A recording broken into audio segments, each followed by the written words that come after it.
Welcome to Living Martial Arts with Master Ray Gale, aka the Dark Master. Living Martial Arts discusses and examines the everyday exercise, philosophy, and lifestyle of the martial arts enthusiast. The host talks about his own training, past and present, and he also interviews many martial artists to discover how they continue to live their own martial arts journey. Tune in for top tips on how to get the best out of your martial art. Or perhaps you're thinking of starting a martial art. This podcast offers you an easy way to dip your toe in. Sign up for the newsletter at livingmartialarts.com and get regular updates and training tips direct to your inbox. Follow the Dark Master on Twitter, YouTube, and Instagram at Living Martial Arts.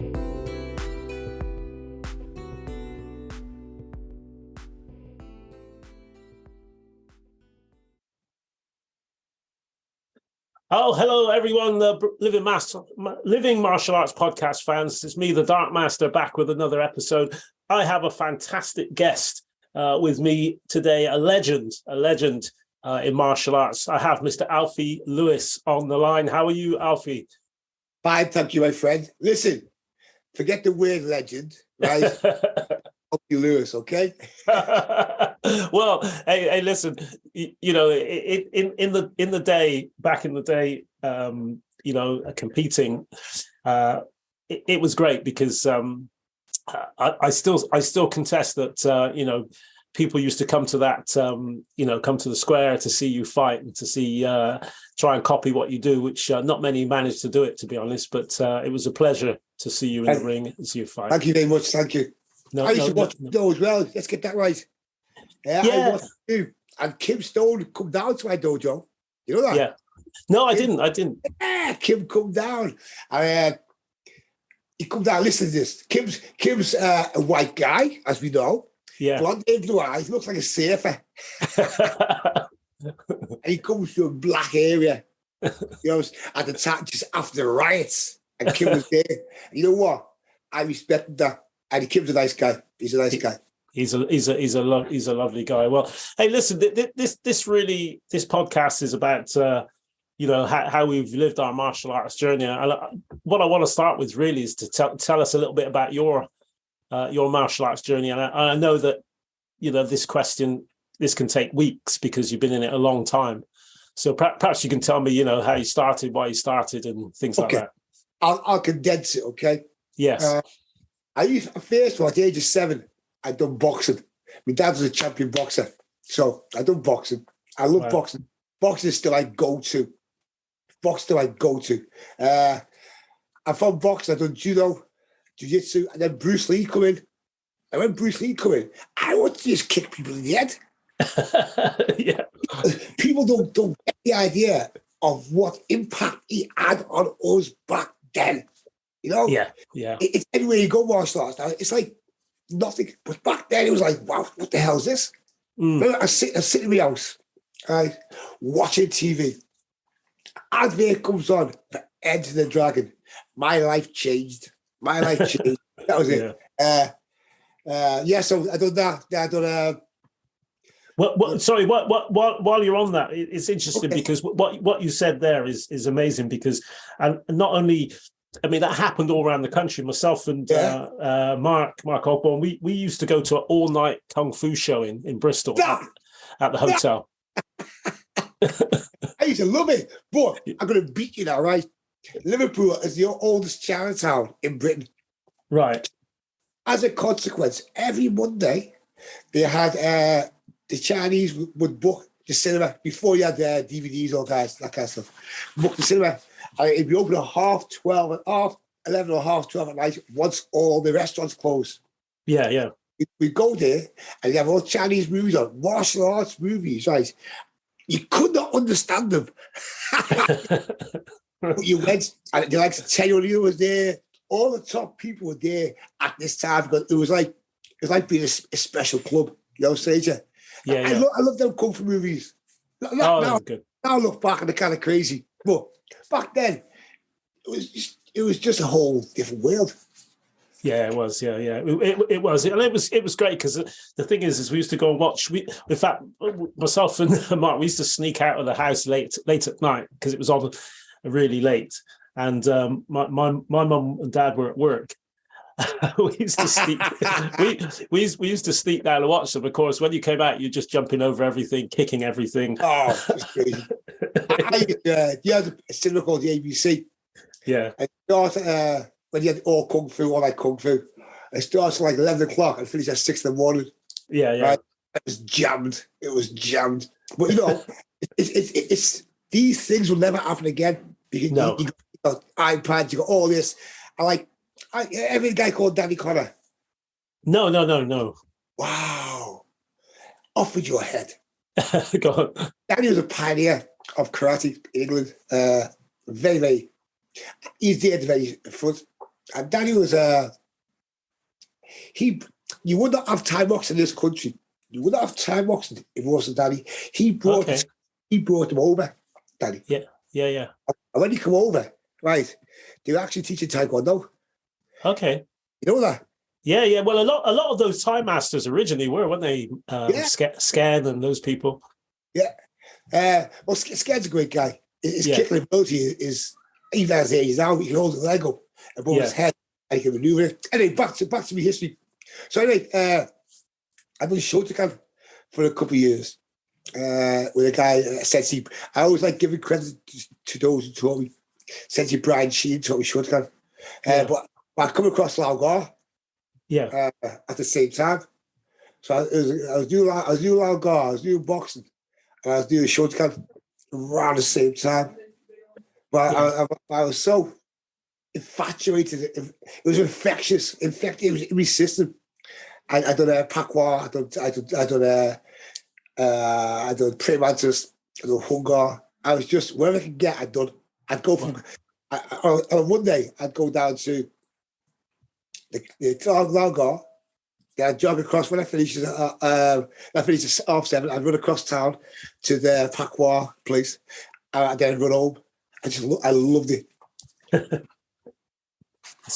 It's great, isn't it? It's great looking back at those days. They won't come again. They won't come again. Martial arts now is part of the modern culture, but it's the mystique's gone. See, we had mystique. We thought these guys were gods, you know, and you could do all kinds. Now we know they're just men.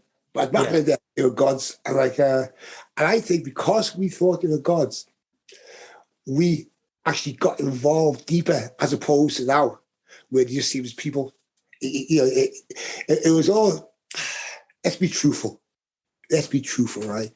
Without putting them down. They weren't as good as we thought they were when we look back now. But it didn't matter. We thought they were just so great. Yeah. Whatever they said, we listened to it was gospel. And I think that's important when you're going to learn something, right? Because when you get taught, and you used to walk around the Shotokan karate class and kicking the back of the leg, kicking the belly, punch out. We thought that was normal. It was like, we're getting battered. These days, that'd be a challenge for me. But you know what? I wouldn't change it for the world. I wouldn't change the slaps. I done jiu-jitsu. Now let me equate that. We're talking about jiu-jitsu, not what you see now, BJ. Right? Because in jiu-jitsu, I done judo. Okay, let's go back to judo. When I done judo, you'd actually punch and kick and lock. Yeah. It was like jiu-jitsu, 1970s. So it wasn't a far swing to go from judo to jiu-jitsu. But then when you went to karate, it was more strikes, more straight. In jiu-jitsu, it was hook punches. It was like beating the street. It really was. But, just one quick story about jiu-jitsu. Okay, one quick story. I was about 12 once. And this jiu-jitsu club was called Skyness. It was brutal. It was brutal, right? But I didn't realize that. You get smashed over your head. But because of the fact, right, that it was normal, you accepted normality. I think that toughness you got from that made us who we are. Fortunately, today it's I don't use the word, but woke. Yeah. Woke. I like everyone's got an excuse for not doing things, or your hands are hitting, or it's raining, so I can't train. You train inside, you gobble. Yeah. Well, you trained inside and outside, to be honest. Yeah. I know what. And my guy said to my seafood, or since he said we're outside the park, we're in the garden. I'm there. I didn't question it because they were gods, you know. Yeah. That's right. You just follow that. Well, how did your your fighting career develop? You know, obviously you had a passion for martial arts, and you became a fighter. So how did that develop? Okay, I joined martial arts to become a better fighter. Because like yourself, I could fight anyway. I was getting fights all the time as a kid. So I thought martial arts would be better. It didn't. It be worse. Because no one punches the way you do in martial arts. Straight punch, that's it. And kicks and all kinds. So you actually train to fight other martial artists. Yeah. You're not trained to fight anyone on the street. Now, but because I believed it so much, it was effective in the streets for me because I believed it was right.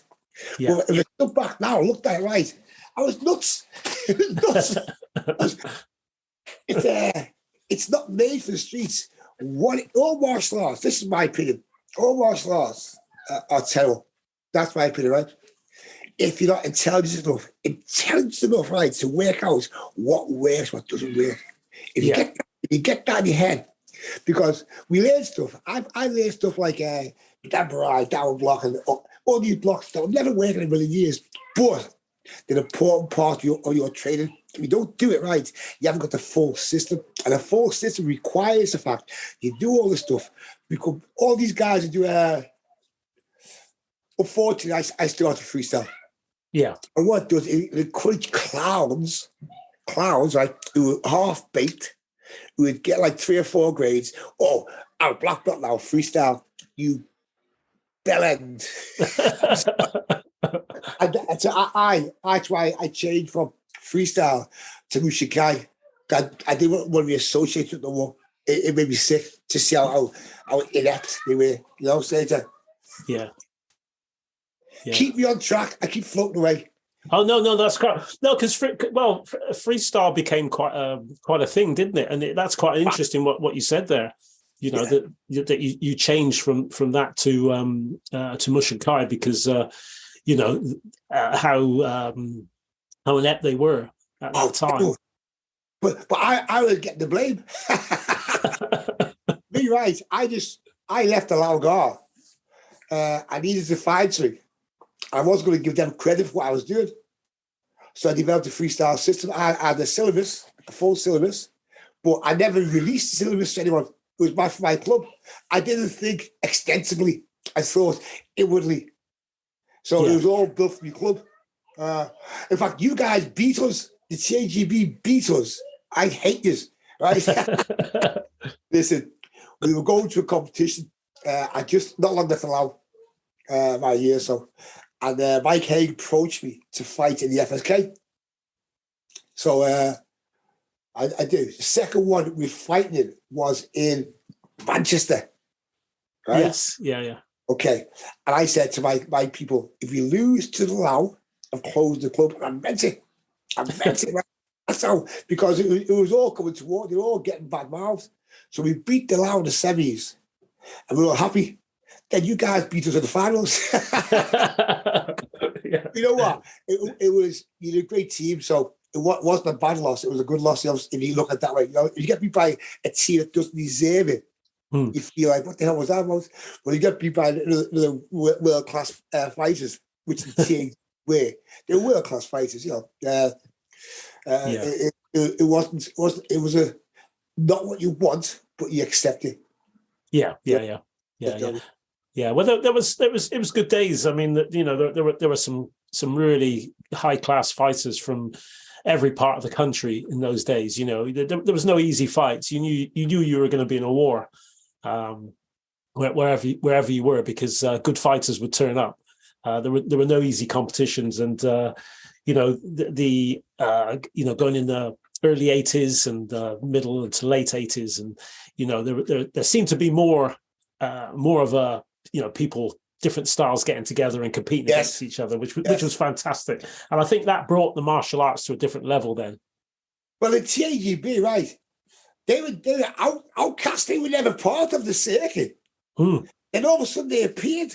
I thought, I like this, because there's so much talent you guys, so much talent. And to see us on the open circuit, I rejoiced. I rejoiced because it was a full flavor of martial arts, as opposed to being certain ones, karate, kung fu. We had TAGB there now, with an all-star basketball team. Yeah, in those days we had probably about three really good fighters at each weight as well. More than that. Yeah. A guy called Singh. Yeah. Jackson. Jackson. Jackson. Kim, and Ron Siegel. Ron Siegel, yeah. Well, I remember going to a competition, going in the 80s and thinking, right, okay, there was myself as lightweights, myself, Ralph Minot, Elvis Parsley, David Mills. Wow, Elvis, yeah. All those people. I was thinking, wow, this is going to be a hell of a day. But we had great strength in depth. But see, you were lucky, right? Because you was a national team. Yeah, we was a club team. Yeah, I'm saying that so you know that, okay? No, definitely, yeah. But that doesn't take away what you had. Yeah, because Laos was a national team. Every team was a national team there, basically, besides us. We were from one club, so from the ghetto, basically. Yeah. That was better than national team because we fought each other on the streets as well as in the competitions. So it's a bond, you know what I'm saying? Yeah, definitely. Get me back on track. I keep floating away. Well, no, that's fine. It's great. It's really nice to hear the story. I was going to ask about your teaching. Now, certainly when I started teaching, it was great because I was still competing, so I had my own students to practice on. Yes, and that's what myself and Big Oggy we did. We used to drive to training in the car, thinking, right, we're going to do this. We're going to line them up. You have that line, I'll have this line, and we'll just fight, which is what we used to do. And, our students got to a really good level simply through fighting us. Was that the type of thing that you did, or was it different? No, I used to do the same. But first of all, I started teaching. I was teaching from the age of 18, 19. I was teaching about 9 classes, 10 classes a week as a professional instructor for my seafood. Yeah. Around the Northwest. So every club was brand new. So I had to get up to a certain standards. So I had no sparring partners. My sparring partners were the karate guys. Liverpool's got a strong history of karate. The Red Triangle, Steve Cattle, Terry O'Neill, Bob Put, all these guys. And Kirby Karate Club. These are all strong clubs. So I used to become friends with them and spar them. But it was kind of rigid. No disrespect to karate, it was kind of rigid because it was showdown. But they were strong and they hit you. And you had no pads on. It was just brutal. But again, that was just the way it was. But while I do my students right, I'd go fast and light. So if I hit them hard, they're not going to spar me. So I would only touch the right. And just keep going forward. I thought, I'm going to knock you out in a second. Keep going forward. But if you hit the right hard, they don't want to spar you. So I had to go light and fast. I mean, hyper fast I was. Bah, bah, bah, just literally touch contact. After a year, I had these killers, right, who I can really wreck. Because I believe when you spar, everyone's different. You go for it. It's not really sparring, it's fighting. So if I'm going to, Taekwondo's the same. I mean, you guys go for it in continuous. Yeah. So that's what I believe. You need to have the correct spirit, the correct mindset, the correct Budo code in order to project yourself onto your opponent as this horrible creature who will do what he can to take you out. Yeah. No, I and it's interesting because I watched you and you had a very what I would call a smooth style. your transition from one kick to a punch was very, very smooth. I saw other people do it, and or tried to do it. It was really sort of clunky. That had what I would call had sharp corners on, but yours had like a circular movement to your movements. And the way that used to when you were competing. And I remember watching your footwork, and whether that came, I don't know if it came from boxing or whatever, but was there a certain way that you trained to get that? I had certain drills for footwear. Not it is. I'll say to you right. If I watch something happen, straight away I could do it. My head worked that. I was a weird cat like that. Not just a photograph from memory, right? I can turn it around physically and do it. So I look at things like, okay, my influence, I'm very lucky to be around when Frank Lynch and Steve Babs are never right around. Yeah. Like, at their peak. Otherwise, if I went to the karate, I'd be like the karate. There's nothing wrong with karate, but I'm a fluid kind of guy. And karate gets rigid. So I went to Babsy fight in 1977 in the National Kung Fu Championships in Tower Ballroom. Oh, right? Yeah, Birmingham, yeah. Yeah, so there, I won the Pee-wees 1977. Next day, Babsy's fighting, and Lynch is fighting, and Neville's fighting, and Clive Park, all these great fights. I didn't know who they were. So I sat down and watched it. That was it. I was set. Because Babsy was like a black Bruce Lee. Yeah, he was, yeah. All ahead of the game. And like the Lao Gar is a fact you may not know. It was Babsy who made the Lao Gar champions, not Jeremy Young. It's a fact. It's not being malicious. Not Jeremy Young. Babsy would, because Babsy was actually Taekwondo originally. Right. Okay, do you know that? Yeah, I didn't actually, but he could kick. Yeah. Babsy was Taekwondo. Ex-Army is also, he could kick you and break your arm. Yeah. Right? And like, you went to a competition, the first competition you went to the Lao. You do all the Kung Fu, all Bruce Lee stuff, and you got taken out, man. Takes them back. And you teach them to be mobile as opposed to static. Next time they went out, he took everyone apart. So, and because Babsy was a Ballsworth boxer, and his fight name was Steve Sanders, right? You can box. So his history was boxing and Taekwondo. So when he went to do Lao Gar, he loved the Lao Gar because he had freedom of movements. But it all comes to once. And like, so that's why back the Lao Gar team, the original Lao Gar team, were special. I was brought up under them, so there's a great influence. Yeah. No, definitely. So what? I mean, when I was competing, the type of fighter that I used to find problematic or more difficult was fighters like me, really, because I hated fighting people who were very similar to me in the way that I moved and so on. So, I mean, what type of fighters did you find more problematic? Good question.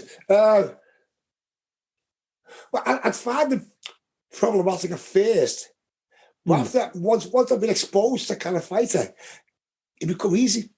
And adapt quite easy. I never had a game plan. I didn't go out there thinking, I'm going to hit him with this, hit him with that. What I would do, I would stand by the side, studying each fighter in my division, fighting. Yeah. And whatever that one person scored on you with, I'm going to hit you with because it's your blind spot. So it was a learning process, but it wasn't a thought process. I'd see it and go, oh, he scored with that. That belonged to me head. I'd use it. But problematic. I think the hardest ones are those that done nothing, just dug in deep and wait for the to do something right and counter you. Yeah. But I'm a go forward kind of fighter. I'm an attack. So when someone is like digs in deep, so for that, I had to create a tactic dig them out. So it's fake, pull them out and go. But once that's scored, see, you were talking points, you're not continuous. So you have to understand. So I dig them out. Once I dug them out, I scored the first point. You have to come. There's the reality there. I can do what I wanted. But yeah, a strong Shotokan kind of digs deep and just, as you come, wants to break your ribs, right? Yeah. Because obviously continuous is different because it's ongoing. But these guys have no pads. I just want to break your ribs or break your nose. Yeah. I like that. Made me excited. Yeah. No, it was good. I mean, I think it very, very interesting in those days, particularly when you had traditional karate. We did a TAGB. We did a traditional karate international in Jersey once, and they had we brought 3 teams there, and we actually wasn't Bob Sykes with you guys? That's right. Yeah. Okay. Go on. Yeah. We came first, second, and Why third. Why did you invite me? We should have done. We just should have done. Hey, there's still time. Well, yeah. These years, yeah. Yeah. We had a good time, but they had some traditional karate then, and I think it was a mix of taekwondo, kickboxing, karate, and so on. And I think because of our experience in the things like the Clash and fighting you guys, we were able to deal with it quite well. So it wasn't a huge problem at that time. But I think if we'd have met them 10 years earlier, we would have found it difficult. Because you want your pony. Yeah. You guys evolved so quick, man. You guys evolved so quick. Remember when Tony fought Kevin in the first combat? Yes. And Kevin blitzed him to bits. And Tony was like, befuddled. But Tony went away and got his shit together. Because you guys go pop, pop, pop, score. We've got to go bang. Everyone's got to matter. Different mindset. But I watched that fight. That day I was not fighting. Yeah. I watched Kevin fight Tony. Yeah. It was a good fight. But you can see wants to go after, Yeah, I think what do you know what it was? I remember one of our very first All Stars outings. We went to the ballroom, Tower Ballroom. Combat open.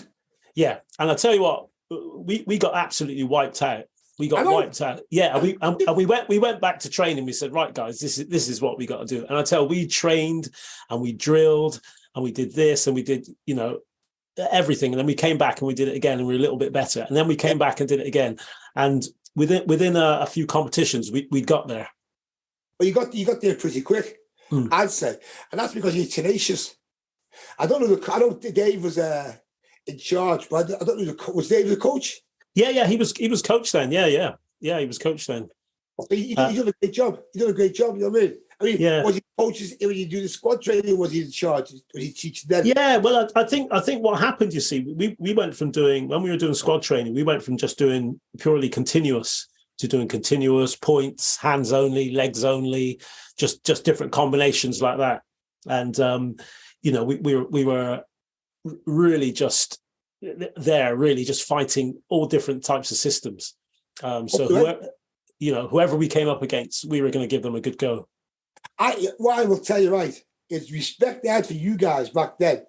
The fact that you come out to your own world, it's this new world, and kept going. That was like and also not just you were the tough fighters for your association, and you put yourself on the line to get beat by people who are good at what they're doing.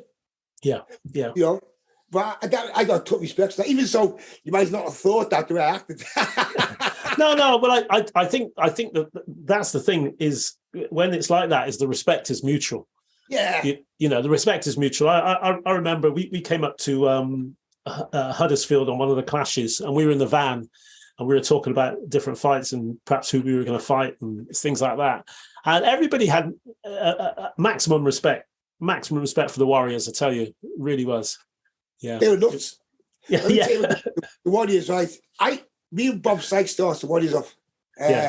Because originally, they all come to Liverpool to learn freestyle. They all did. There was Bob, there was Joe Tierney, there was Neil Fagan, there was Chris Bowie. All these fighters come down. And then the idea was to put a team out in the circuit. So we went up to Carlisle and we fought in an open karate competition. And we won everything. But I said, okay, look, guys, I can't do this. I've got my own team I've got to fight with. So I pulled away. And then it evolved, then it's the Clash of the Titans. I didn't want it.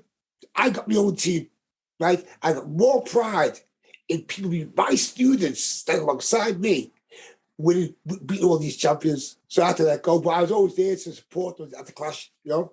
Yeah. No, it was good. I'll tell you what, I remember seeing them, we were at the Clash. And I was trying to think who fought him, but I remember watching Peter O'Para. And Peter. I saw Peter. Oh, did you? Wow. I tell you what, I didn't know that. I remember looking at him, and I tell you what, I studied him. I studied his footwork. I thought, wow, the way he moved for a guy who was heavy but quite short as well. I couldn't believe the way he moved. I couldn't believe it. Well, Peter was a great fighter. Unfortunately, right, all my students are world champions or have got world titles or British Europeans, and he's the only one who never won a world title, but he should have because he's so good. But what happened was, when, shall we say, it was a split, he had no one to teach him, so he went his own way. Yeah. I actually fought him in a competition, to tell you the truth. And once I did, obviously I beat him, but there was no growth, no more. Because he was one of the most talented people I know.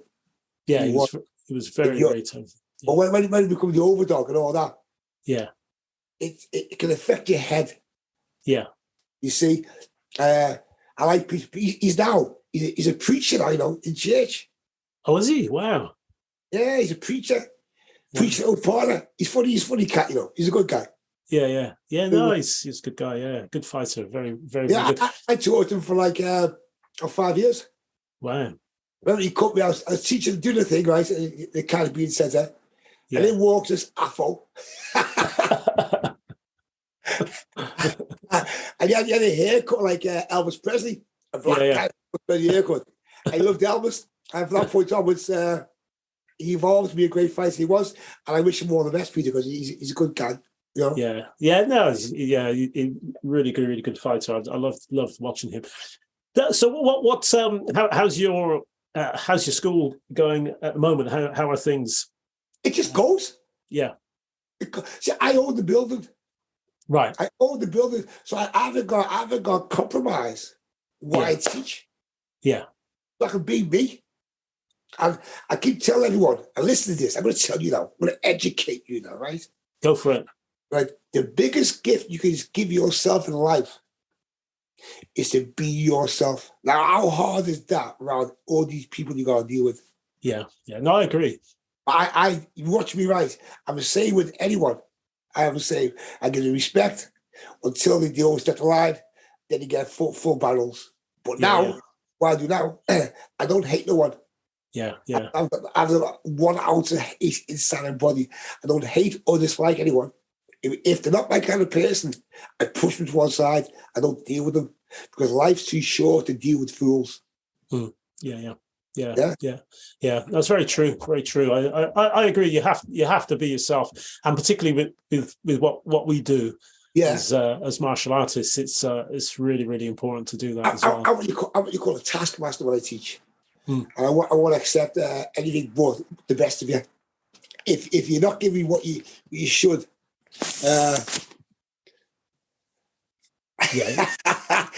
I just give it just straight. I have no barriers. And people know this, and because they know this, right, people actually bring the kids to me. Yeah, because it is my thoughts on things. If you got a child and you bring your child to me, you're giving me the greatest gift in the world you got. Surely. So if you do that to your eyes, surely it's down to me to help your child learn to protect himself and be confident, a life skill. I've always said this: there's 3 things in life you gotta give kids. The 3 things, most important things in life. One is love, so you learn to love themselves. Yeah, definitely.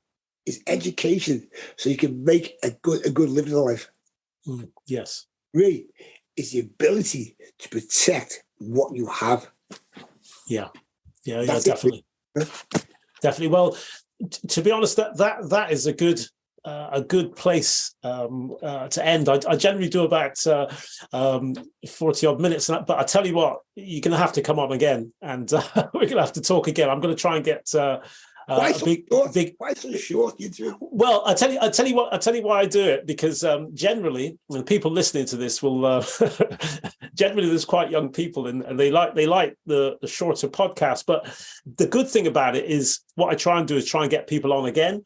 And what I'd like to do is I'd love to get you on again, and me and Big Oggy having a chat with you as well, so you can. I don't want to talk to Oggy. Get him out. Oggy. Oggy. Yeah. Manchester. Yes. Yeah. Oggy in Manchester. Is that right? I'm trying to think if you did. I did. They give him to me in Manchester, and he asked if I could do the splits to kick him. But he would love to catch up with you. So I'm gonna have a chat with him and say, right, the next time we speak with you, which I hope we will again. I mean, this has been awesome, because I also like to do a shorter one, because I want people to take in as much as possible. I think sometimes with a long podcast, people don't take in as much information, about martial artists and their journey and the way they should be as people, Well, I know with your podcast, no, like 2 hours, because I rant on. Well, we could do it again, right? And I'll give the juicy stories then, okay? Yes, no, definitely. Well, listen, stay there for a moment, because I want to chat to you afterwards as well. But I just want to say to the martial arts, the Living Martial Arts podcast fans, is I hope you've enjoyed our chat today. I want to say thank you to Alfie for taking the time. I'm going to look forward to talking to him again and catching up with some more of his life, really, and some of his martial arts antics. And he's promised us some stories as well, so that'd be great. Lots of stories. All right. Thanks very much. Thank you. Thank you.